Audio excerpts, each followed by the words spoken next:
Oubliez tout ce que vous pensiez savoir sur les voitures. Aujourd'hui, nous plongeons tête la première dans la zone crépusculaire de l'automobile, où les véhicules ressemblent plus à des vaisseaux spatiaux, des baignoires et même des chaussures, des monstres à 6 roues et des croiseurs en forme de bulle aux voitures entièrement en bois. Ces créations bizarres vous feront remettre en question la réalité et la santé mentale des personnes qui les ont construites. Certaines étaient en avance sur leur temps.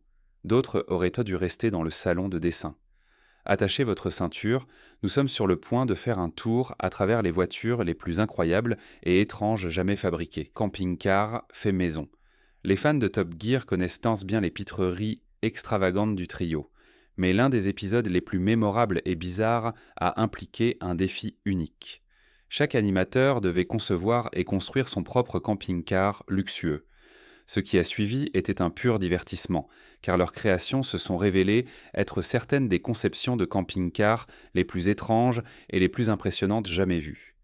La création de Jeremy Clarkson, affectueusement surnommée la tour penchée de Citroën, était un véhicule de 3 étages qu'il a construit de toutes pièces. Au niveau inférieur, il a inclus un petit espace cuisine avec un grille-pain et un grill, conformément aux règles du défi. Le niveau intermédiaire abritait une salle de méditation de style japonais, et le dernier étage comportait 2 hamacs pour se reposer.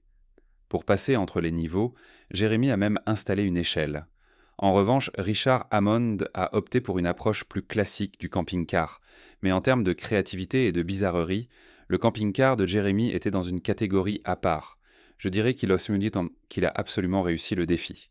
Avant de continuer, n'oubliez pas d'aimer cette vidéo, de vous abonner à la chaîne et de cliquer sur cette cloche, sinon un mille-pattes pourrait décider de rendre visite à votre visage pendant que vous dormez. Il est temps de parler du sujet du jour. Un ingénieur automobile américain a stupéfié le monde en concevant une voiture qui ressemble exactement à une chaussure formelle. Élégante, polie et étonnamment fonctionnelle, elle attire les regards dans chaque rue.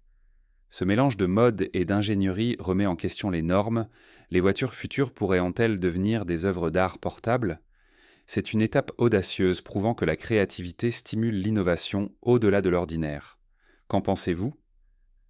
Commentez ci-dessous. Une voiture banana. Comme tout le monde, j'aime les bananes, mais transformer une banane en une voiture de taille normale, c'est porter le fandom des fruits à un tout autre niveau. Ce n'est pas un petit modèle réduit, c'est une énorme voiture roulante, façonnée exactement comme une banane. Steve Braithwaite, originaire de Grande-Bretagne, a commencé ce projet fou en 2009. Il a fallu 2 ans pour le terminer, achevant en 2011.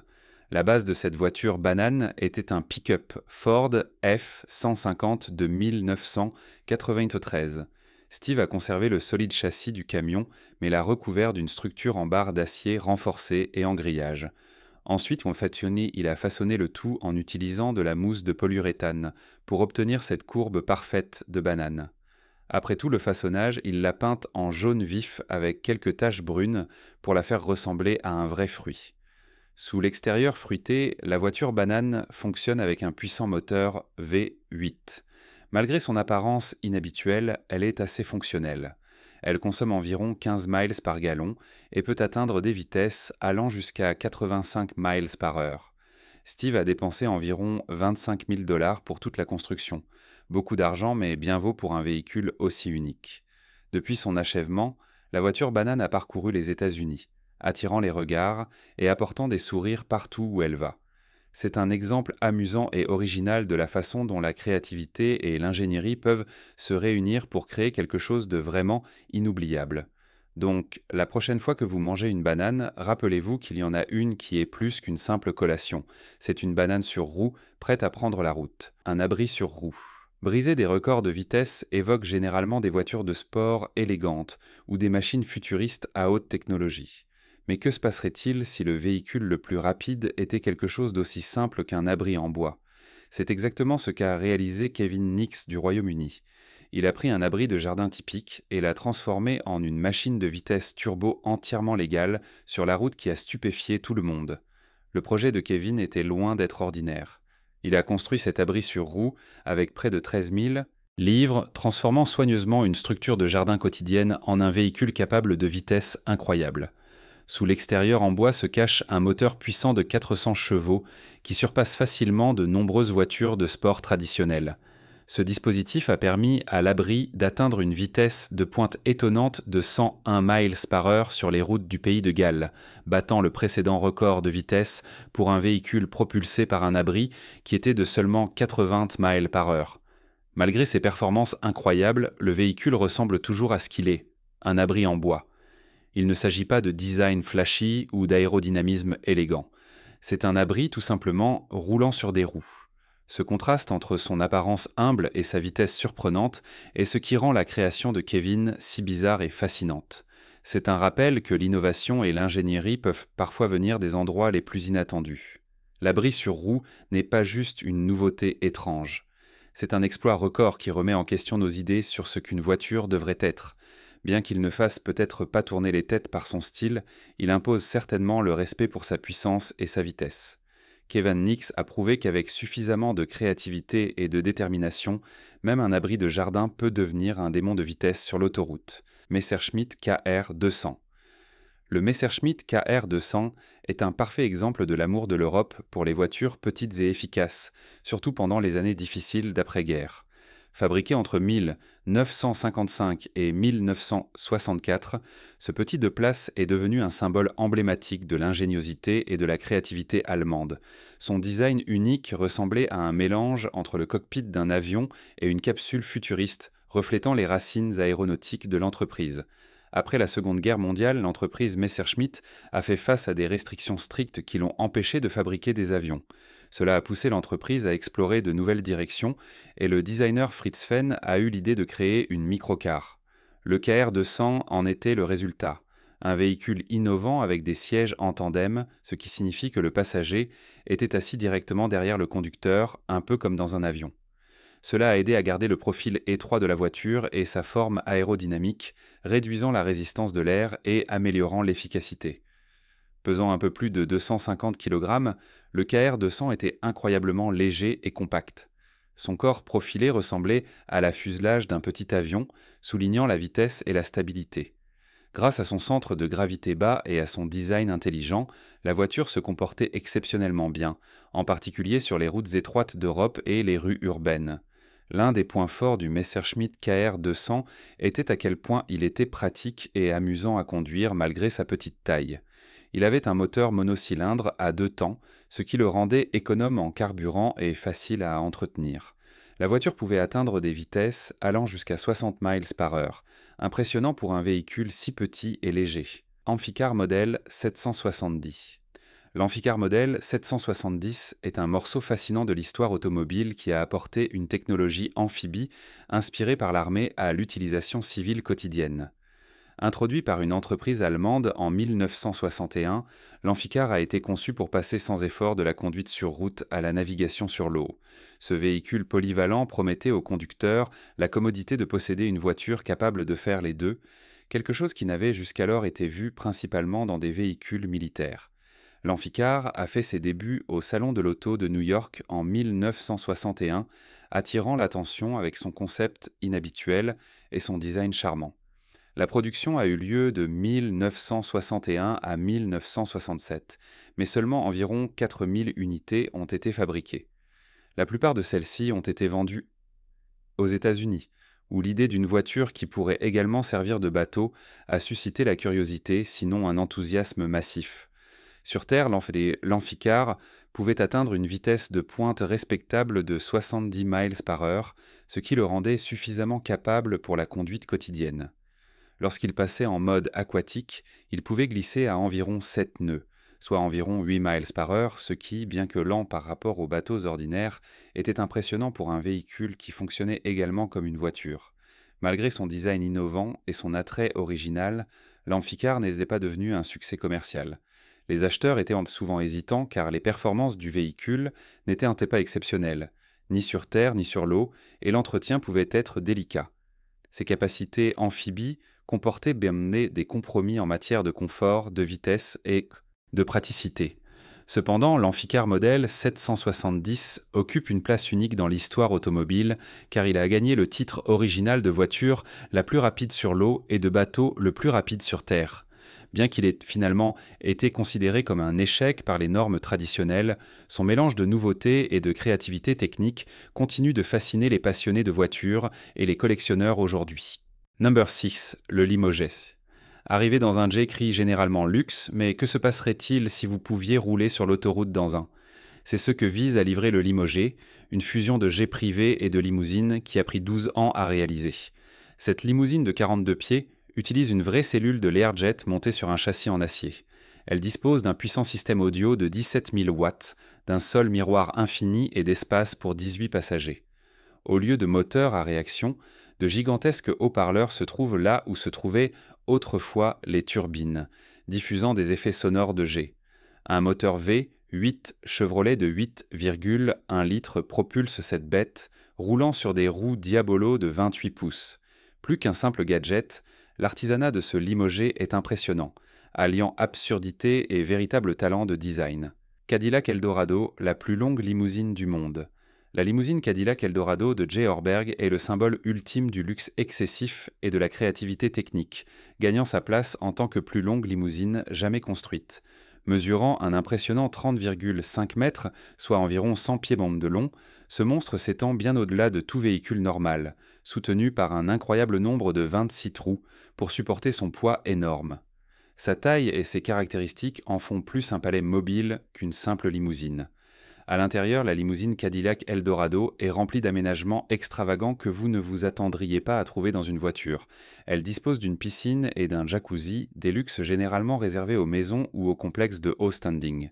Pour dormir, il y a un lit d'eau king size ajoutant une couche de confort et d'unicité. En plus de tout cela, la limousine a même un héliport sur son toit, permettant à un hélicoptère d'atterrir directement sur le véhicule. Cela en fait un véhicule polyvalent capable de répondre aux besoins de transport VIP ultime. En raison de sa longueur massive, la limousine nécessitait non pas un, mais deux conducteurs. Un conducteur gérait la direction avant, tandis qu'un second contrôlait les roues arrière pour aider le véhicule à tourner en douceur. La limousine a également été construite avec une section médiane articulée, ce qui permettait une certaine manœuvrabilité malgré sa taille énorme. Cependant, en raison de ses caractéristiques et de sa longueur globale, la limousine n'a jamais été légale sur la route et devait être transportée sur des remorques d'un endroit à un autre. La voiture fusée de 1929.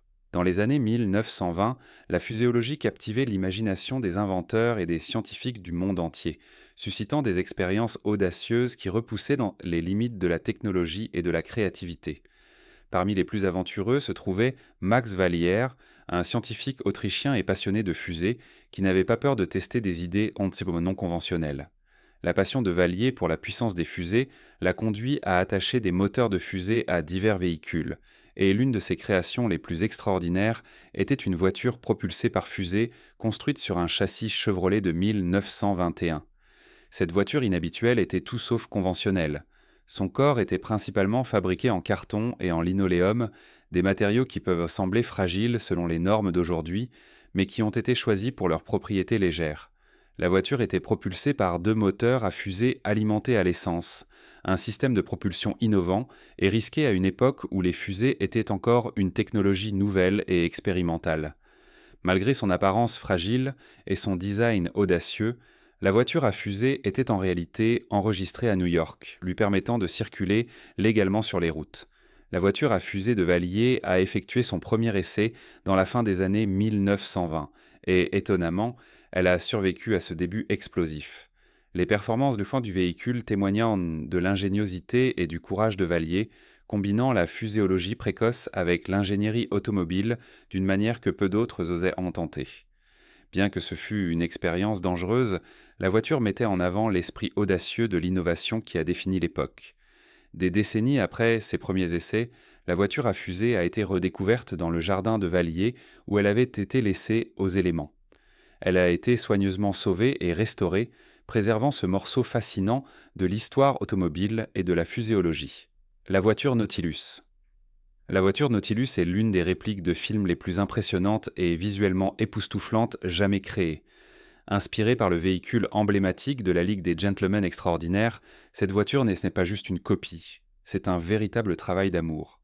Ken Freeman, le maître d'œuvre de ce projet, a passé 5 ans à construire soigneusement la Voiture Nautilus avant de la dévoiler au public récemment. Le temps et les efforts qu'il a consacrés à cette création montrent à quel point il était passionné par l'honneur du design original. Ce qui rend la voiture Nautilus si unique commence par sa fondation. C'est une voiture sur un sous-marin. Elle est construite sur un châssis de camion de pompier Land Rover modifié, ce qui lui donne une base solide et durable, parfaite pour supporter sa taille et son poids massif. S'étendant sur 22 pieds et comportant 6 roues, cette bête a l'air à la fois puissante et mystérieuse, presque comme quelque chose tout droit sorti d'une fantaisie steampunk. Sous son extérieur frappant se cache un moteur V8 garantissant que la voiture a suffisamment de muscles pour soutenir son apparence imposante. La carrosserie de la voiture Nautilus est faite en fibre de verre, façonnée et conçue par Carol Spire. Ce qui la distingue vraiment, ce sont les incroyables gravures inspirées de l'hindouisme qui couvrent la surface de la voiture. Ces designs complexes donnent au véhicule une sensation exotique et artistique, le rendant encore plus remarquable en tant qu'œuvre d'artisanat et de créativité. Dans le film original, seules 2 voitures Nautilus ont jamais été fabriquées, les rendant extrêmement rares. Mais la réplique de Ken Freeman est si bien conçue et détaillée que beaucoup de gens la considèrent même comme plus impressionnante que les originales. Cette voiture n'est pas juste un véhicule, c'est un chef-d'œuvre qui captive l'imagination et transporte les fans directement dans le monde de la Ligue des Gentlemen Extraordinaires. C'est un exemple éclatant de la façon dont la dévotion et l'artisanat peuvent donner vie à une fantaisie. Honda Fujijo. La Honda Fujijo est un exemple frappant de la manière dont les constructeurs automobiles japonais ont longtemps repoussé les limites du design conventionnel, notamment lors d'événements comme le Salon de l'Auto de Tokyo. Dévoilée en 1999, cette voiture concept a été créée pour capturer l'énergie et l'ambiance de la scène nocturne dynamique du Japon, visant à séduire les jeunes qui aiment faire la fête et vivre la vie à fond. Son nom même, Fujijo, signifie « ville sans sommeil », reflétant parfaitement l'esprit vivant et incessant des nuits urbaines. Le design de la Fujijo est unlike any typical car. Elle ressemble à un grille-pain roulant excentrique qui aurait pu sortir tout droit d'un ensemble Lego ou d'une animation futuriste. Sa forme compacte et cubique attire l'œil, mais le véritable enthousiasme se trouve à l'intérieur. L'intérieur de la voiture a été conçu pour ressembler à une boîte de nuit sur roues, avec beaucoup d'espace debout pour que les passagers puissent danser pendant qu'ils voyagent. Au lieu d'un tableau de bord traditionnel, il présentait un panneau de contrôle inspiré d'un stand de DJ, transformant le siège du conducteur en un endroit où musique et conduite se mêlent harmonieusement. Le volant était même conçu pour ressembler à une platine vinyle, ajoutant à l'ambiance festive et rendant l'expérience de conduite plus similaire à celle de faire tourner des disques dans un club. Bien que la Honda Fujijo n'ait jamais été produite en série, elle n'était pas censée l'être. Au lieu de cela, c'était une déclaration audacieuse sur l'avenir des transports urbains. Un avenir où les voitures pourraient être plus qu'un simple moyen de passer du point A au point B. Elle imaginait un monde où le voyage et le divertissement se mélangeant, de sorte que la fête ne doive pas s'arrêter simplement parce que vous vous déplacez vers un nouvel emplacement. La Rotier-Tonz, la voiture Pink Panther. La voiture Pink Panther est l'une des voitures les plus mémorables et excentriques jamais fabriquées, et elle a fait sourire les fans pendant près de 50 ans. Originaire de la franchise Pink Panther qui a débuté en 1963 et est devenue célèbre grâce aux films, dessins animés et émissions de télévision, cette voiture est devenue un symbole de plaisir et de fantaisie. Créée spécifiquement pour l'émission NBC Pink Panther diffusée entre 1969 et 1776, la Panther Mobile était un véritable point de repère. Son designer, Jay Orberg, était une figure légendaire dans le monde des voitures de film et de télévision, ayant également créé des véhicules célèbres comme la Batmobile, Kit de Knight Rider et la DeLorean de Retour vers le futur. Ce qui rendait la Panther Mobile si unique n'était pas seulement sa couleur rose éclatante à l'extérieur, mais aussi comment elle était rose partout où vous regardiez. La voiture mesurait une énorme 23 pieds d'eau de long, ce qui la rendait difficile à manquer sur n'importe quelle route.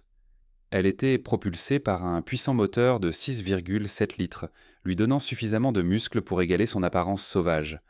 Mais ce qui a vraiment distingué cette voiture était la capsule de plaisir, une zone spéciale conçue pour un confort et un plaisir ultime.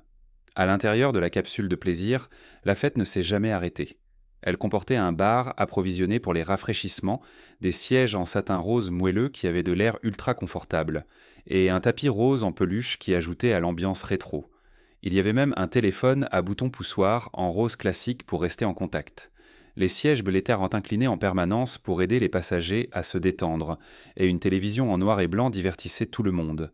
Pour ajouter à l'ambiance futuriste, un système de caméra permettait au conducteur de voir tout ce qui se passait dans la zone arrière de la fête, faisant de cette voiture un parfait mélange de style, de plaisir et de design astucieux. La voiture de ville, la Sebring Vanguard City. Car était une petite voiture électrique à 2 places qui a brièvement capté l'attention de l'Amérique à une époque où l'avenir du transport était incertain. Produite de 1974 à 1982, ce véhicule excentrique ressemblait à un morceau de fromage ou à une boîte à chaussures sur roues, loin d'être élégant mais rempli d'idées audacieuses. Il représentait un étrange mélange d'ambition futuriste et de technologie obsolète, se branchant directement sur le réseau électrique américain, bien avant que les véhicules électriques ne deviennent populaires. Aujourd'hui, il est débattu de savoir si la voiture de ville était un saut visionnaire en avant ou simplement un moment étrange dans l'histoire automobile. Mais de toute façon, elle a joué un rôle important dans l'évolution précoce des véhicules électriques. Elle a été introduite pour la première fois en 1974 sous le nom de SV48, la voiture de ville avait une autonomie et une vitesse limitées. Mais ses performances se sont améliorées lorsque les fabricants ont ajouté 2 batteries supplémentaires. Cette mise à niveau a amélioré à la fois la distance qu'elle pouvait parcourir et la vitesse à laquelle elle pouvait se déplacer, bien qu'elle nécessitait souvent de trouver un équilibre entre les deux. En 1976, la voiture a reçu un relooking. Elle a évolué en un coupé hatchback plus pratique, échangeant ses rideaux fragiles d'origine contre de vraies traportes et ajoutant un haillon pour un rangement arrière plus facile. Elle a également reçu un moteur de 6,5 chevaux plus puissant, lui donnant un peu plus de peps sur la route. En 1977, Sebring Vanguard a élargi sa gamme avec le Cityvan, une version plus longue conçue pour plus d'espace de chargement. Malgré ces améliorations, les technologies de batterie et de moteur sous-jacentes n'ont pas suivi le rythme des avancées ailleurs. En raison de cela, la popularité de la voiture de ville a diminué et la production a finalement cessé. Bien que la voiture de ville Sebring Vanguard n'ait jamais été la plus jolie ou la plus avancée, elle occupe une place spéciale dans les histoires du transport électrique.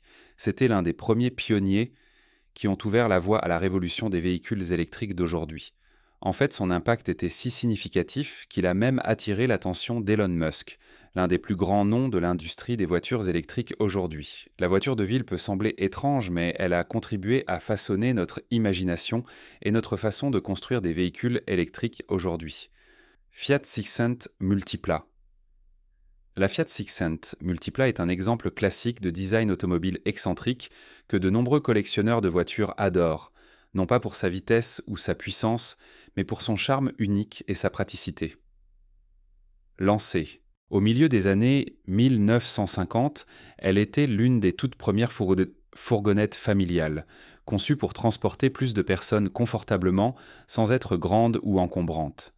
Ce qui rend la Multipla vraiment fascinante, c'est la manière dont elle a été astucieusement construite en utilisant des pièces d'autres modèles Fiat, créant un véhicule petit mais étonnamment spacieux. La Multipla était construite sur le châssis du populaire Fiat 600, qui était une petite voiture en soi, et elle empruntait la suspension avant au Fiat 1100, légèrement plus grand. Bien qu'elle ne mesure qu'environ 50 cm de plus que l'emblématique Mini Cooper, la Multipla pouvait accueillir jusqu'à 6 personnes à l'intérieur, un exploit impressionnant pour un véhicule aussi compact. Son empattement mesurait 2 mètres, le même que celui de la berline Fiat 600, ce qui montre à quel point le design était efficace en termes d'espace. L'un des aspects les plus inhabituels du design de la Multipla était la façon dont le siège du conducteur était positionné. Le conducteur était assis au-dessus de l'essieu, avant, ce qui libérait de l'espace à l'avant en supprimant le coffre traditionnel. Cela donnait à la fourgonnette un look très distinctif, presque plat à l'avant, qui se démarquait des designs de voitures typiques de son époque.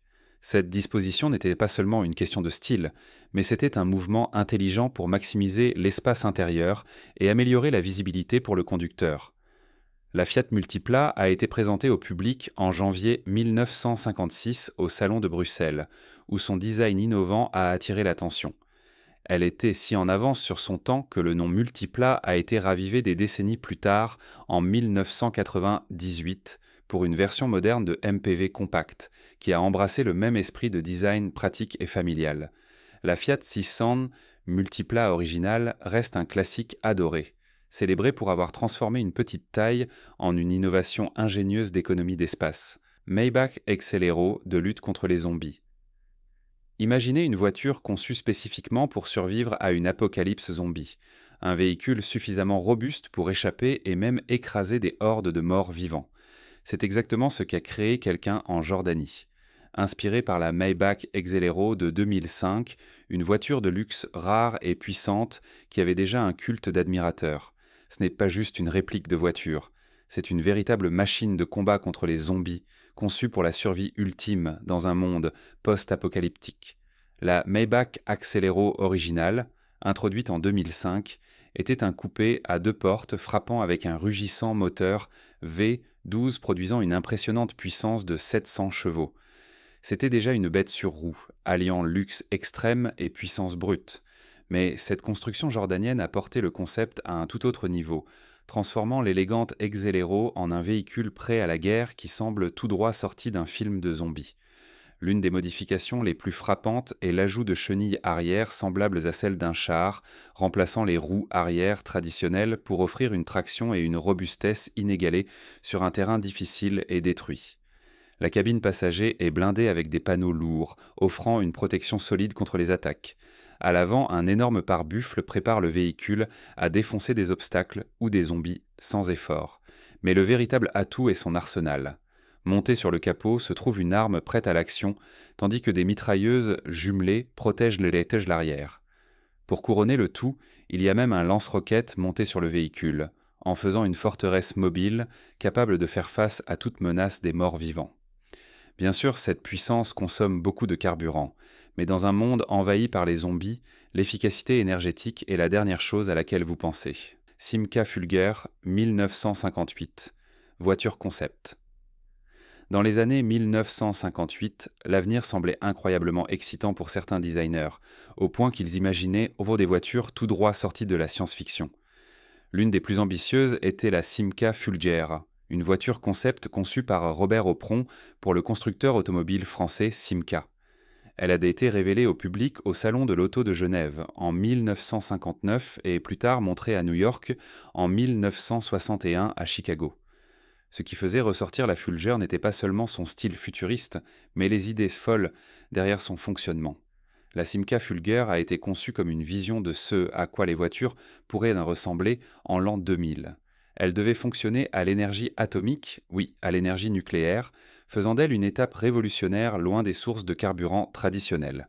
La voiture devait être guidée par radar, ce qui signifie qu'elle pouvait détecter son environnement et éventuellement éviter des obstacles toute seule.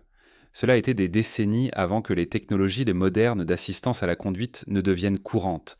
Encore plus futuriste était l'idée que la Fulger serait activée par la voix. Les conducteurs pouvaient contrôler des fonctions par leur voix, un concept qui ne devient courant dans les voitures modernes qu'avec des assistants virtuels. Mais peut-être que la partie la plus folle du design était son équilibre sur seulement 2 roues, utilisant une technologie gyroscopique pour rester droite comme une moto, mais avec beaucoup plus de stabilité et de vitesse. La Fulger devait atteindre une vitesse de pointe de 150 km/h, impressionnant pour l'époque, surtout avec toutes ses fonctionnalités high-tech. Bien que nous n'ayons jamais pu voir des voitures à propulsion atomique sur 2 roues dans la réalité, la Simca Fulger reste un aperçu fascinant des rêves du passé.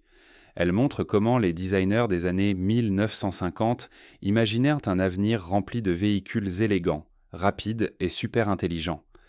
En regardant en arrière, il est amusant, et un peu amer, d'imaginer à quoi cela aurait été de conduire une voiture si en avance sur son temps. Survey 1958. Oubliez l'image parfaite des années 1950 des émissions de télévision comme Leave It to Beaver. La réalité était beaucoup plus sombre et effrayante. La fin des années 1950 était une époque de véritable danger. Les menaces nucléaires pesaient entre lourdement, la pollution étouffait l'air, et les autoroutes étaient remplies de conducteurs imprudents zigzagant dans des voitures sans ceinture de sécurité. C'était une époque chaotique et risquée pour quiconque au volant. De cette inquiétude pour la sécurité, l'une des voitures les plus étranges jamais construites a émergé, la Servival de 1958. Créée par Walter C. Jerome de Worcester, Massachusetts, la Servival était une tentative révolutionnaire de rendre la conduite plus sûre dans un monde qui en avait désespérément besoin. Construite sur le châssis robuste d'une Hudson de 1948, cette voiture ne ressemblait en rien au véhicule élégant et stylé de son époque. Au contraire, elle ressemblait à une monstrueuse créature à un œil roulant dans la rue, à mi-chemin entre un robot et un char, et totalement inoubliable. La Servival a attiré l'attention lorsqu'elle a été présentée dans le magazine Mechanics Illustrated en avril 1959, choquant les lecteurs avec sa forme étrange et son apparence bulky. Malgré son look bizarre, la voiture était conçue avec un objectif principal, la sécurité. Elle était remplie de fonctionnalités visant à protéger ses occupants, à une époque où la sécurité n'était pas une priorité dans le monde automobile. La Finlande voulait savoir combien cela coûtait pour être livré au port d'Helsinki. Cela n'arrivera pas. Le design inhabituel de la voiture lui a valu un surnom, la voiture la plus laide avec le cœur le plus gentil. Cependant, ce design blindé, bulky, n'était pas sans défaut. Par exemple, faire un simple virage à droite dans la Servival était apparemment une expérience stressante en raison de sa direction maladroite et de sa taille. Néanmoins, l'invention de Walter Jerome a montré qu'en période de danger, quelqu'un pensait à l'avance pour protéger les conducteurs et les passagers. La Servival n'a peut-être jamais été une voiture populaire, mais elle reste un morceau fascinant de l'histoire automobile. Un rappel que parfois, la sécurité et l'innovation viennent dans les emballages les plus inhabituels. Voiture Skate Jelly Bean. À la fin des années 1970, Larry Strickland, un homme qui gérait une patinoire, un bowling et un centre de garde d'enfants, a eu une idée vraiment excentrique. Avec son père, qui possédait une entreprise de fibres de verre, ils ont créé quelque chose de complètement unique. La Jelly Bean Skate Car. Ce n'était pas juste n'importe quelle voiture, c'était un véhicule amusant et accrocheur conçu pour promouvoir leur patinoire, appelée Sports World. La Jelly Bean Skate Car ressemblait à un croisement entre une voiture et un énorme patin à roulettes. Sa forme ludique et étrange attirait rapidement l'attention des gens où qu'elle aille.